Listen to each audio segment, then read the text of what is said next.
Saudara-saudari, Shalom. Hari ini saya akan berkongsi dengan saudara-saudari dari petikan Alkitab Markus bab 8 ayat 27 sampai ayat 30. Dan kita akan berbincang satu topik, yaitu siapakah Yesus. Marilah kita membaca ayat-ayat suci Alkitab bersama-sama. Kemudian Yesus dan pengikut-pengikutnya pergi ke pekan-pekan di sekitar Kaisaria Filipi. Di tengah jalan Yesus bertanya kepada mereka, menurut kata orang, siapa aku ini? Mereka menjawab, ada yang berkata Yohanes Pembaptis, ada pula yang berkata Elia, sedangkan yang lain berkata salah seorang nabi. Tetapi menurut kamu, siapakah aku ini? Tanya Yesus. Petrus menjawab, Guru ialah Kristus, penyelamat yang diutus oleh Allah. Lalu Yesus memerintah mereka, jangan beritahu sesiapa pun perkara tentang diriku. Saudara-saudari, Yesus dan pengikut-pengikutnya pergi ke pekan-pekan di sekitar Kaisaria Filipi yang terletak di bahagian utara Galilea, yang merupakan tempat terjauh di utara di mana Yesus melawat dan menjalankan perlayanannya. Dari Bethsaida di utara Tasik Galilea, di mana Yesus berada, menuju ke Kaisaria Filipi, jaraknya adalah 30 km. Kaisaria Filipi terletak di tempat yang lebih tinggi, yaitu lebih kurang 350 meter di atas paras air. Oleh itu, Yesus dan pengikut-pengikutnya mengambil lebih masa untuk sampai ke tempat itu. Di dalam perjalanan yang mengambil masa yang lebih panjang ini, Yesus dan pengikut-pengikutnya mengambil peluang ini untuk membincang perkara-perkara berkenaan dengan iman. Saudara-saudari, Yesus bertanya mereka, siapakah orang ramai menganggap Yesus?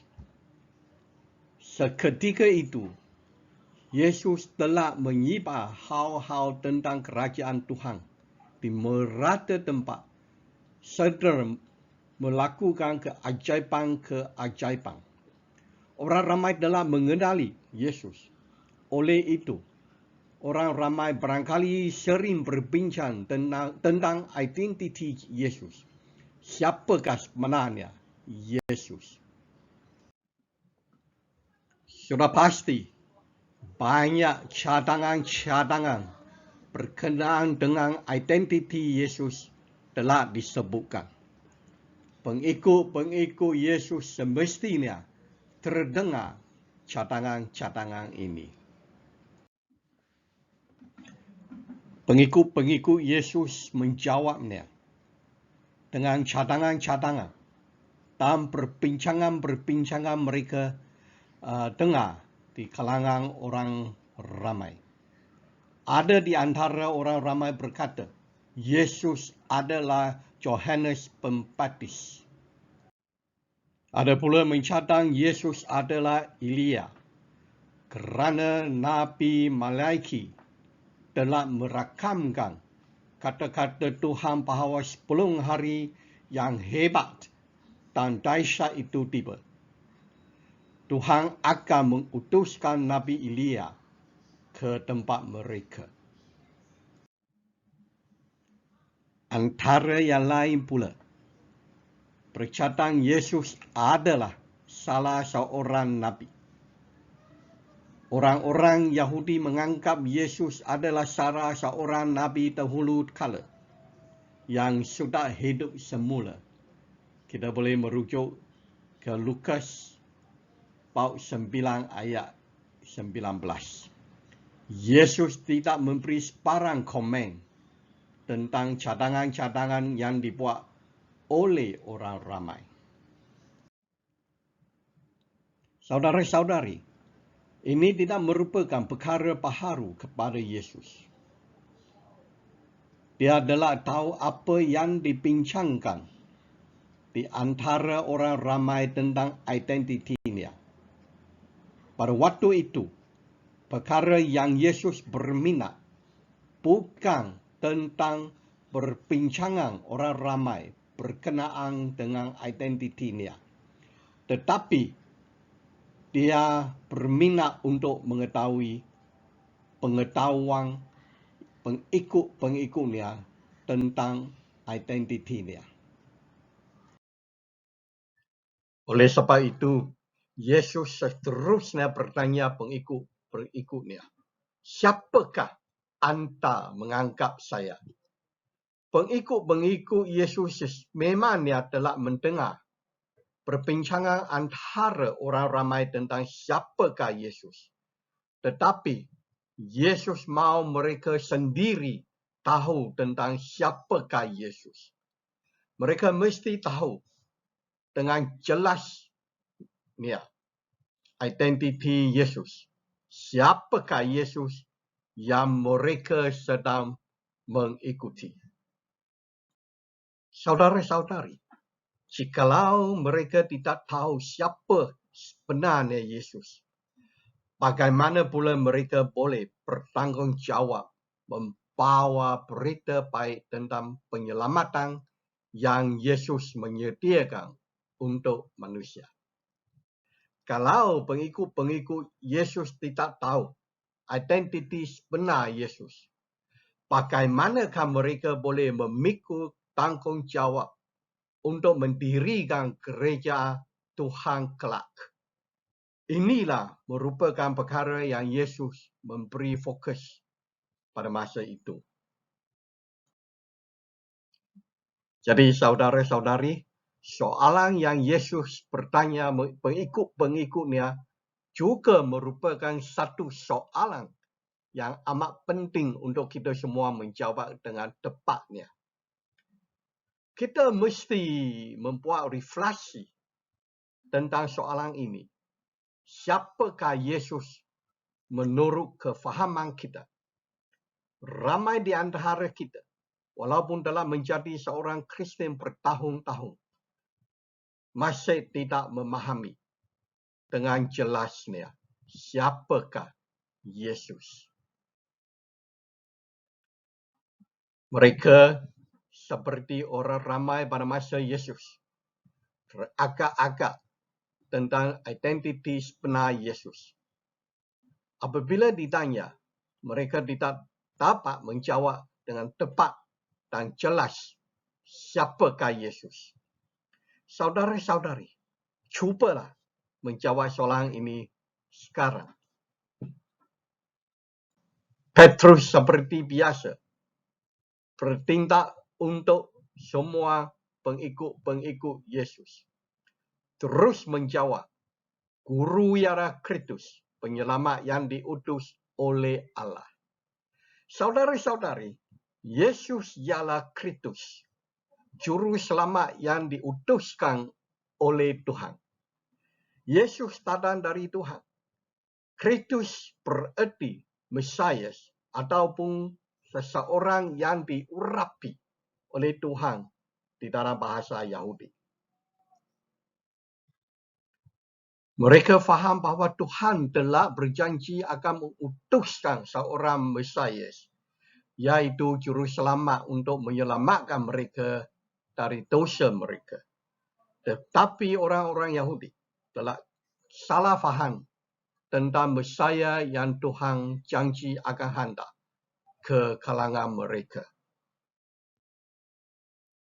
Saudara-saudari, mereka menganggap Mesias adalah seorang pemimpin tentera ataupun pemimpin politik yang akan memimpin mereka memberontak terhadap orang-orang Roma dan mendirikan semula kerajaan Yahudi.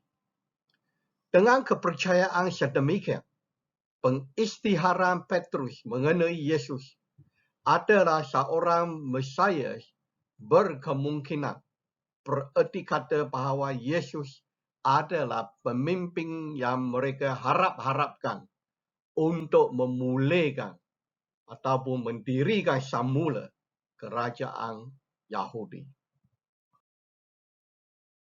Yesus akan memimpin mereka menentang orang-orang Roma dan mengambil alih kuasa dari musuh mereka. Perkara ini menjadi lebih jelas apabila Yesus membangkit semula dari kematiannya. Perhatian yang diberikan keutamaan oleh pengikut-pengikutnya ialah seperti yang mereka bertanya, adakah sekarang Tuhan mahu memulihkan pemerintahan bangsa Israel?